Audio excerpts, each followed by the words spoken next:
Hello, everyone. This is Brenden Whittacre here again. We are in week 7. It's awesome. It means we're wrapping up and almost done with this course. So we have another discussion board this week, right? And this week it is talking about component malfunctions. Topic is describe a time that you were flying with the GPS and had a component of that GPS system malfunction.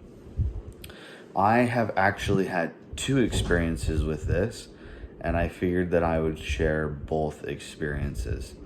The first one happened to me when I was contracted with basically a friend of a friend to fly out to Portland, Maine, pick up a Piper Archer 2, and fly it back to Las Vegas, right? So mid-flight, we were somewhere in Tennessee. There was a GPS outage, and we hear about these that we study about them, that they can happen. They don't generally happen because the government keeps the satellites pretty open for most of us to use. Well, it just happened to be my day, and it just so happened that there were no NOTAMs in this day for that. So what does that mean for me? My GPS that I was using to get cross-country flight time in was, in essence, kaput. I couldn't use it. There's nothing it would do for me, right? That being the case, I had to use a secondary system to navigate. I wasn't flying IFR, I was flying VFR, so I didn't have to tell Center or ATC of any form of malfunctions that I was receiving. But I swapped over to VOR. I had been planning my route either way, going VOR to VOR, and they have a very nice route that you can pretty much travel from the northeast all the way down to the southwest where Vegas is at. Wasn't really that big of a deal. I ended up getting my good rain predictions back up towards the end of that leg anyways. Lasted maybe 30 minutes at most, but VOR was a great tool. It gave me a backup, and I had no incidents at all. It's why it's very important to make sure that yes, you can use your GPS, but also you need to know how to use all the equipment on the aircraft, including any equipment that may be old and analog that we don't typically use. Another one that I had was it was in the first month that I first started flying the Learjet.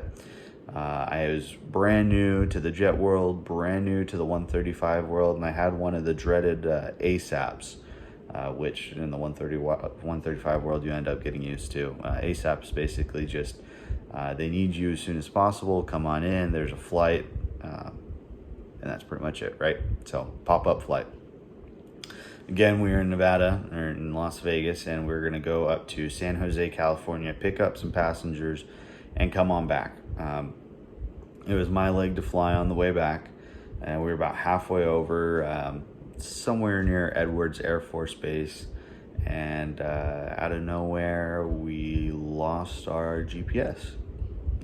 Fortunately, in that airplane, we got some nice warnings just letting us know that the GPS has been lost, and it just swapped from basically navigation mode, which is GPS predicated, to heading mode. So being in the IFR situation, we had to advise ATC to let them know that yes, we had just lost our GPS and that we were in heading mode. They were kind enough at that point, since we were still, we still had our transponder, and that was good. They could still see us.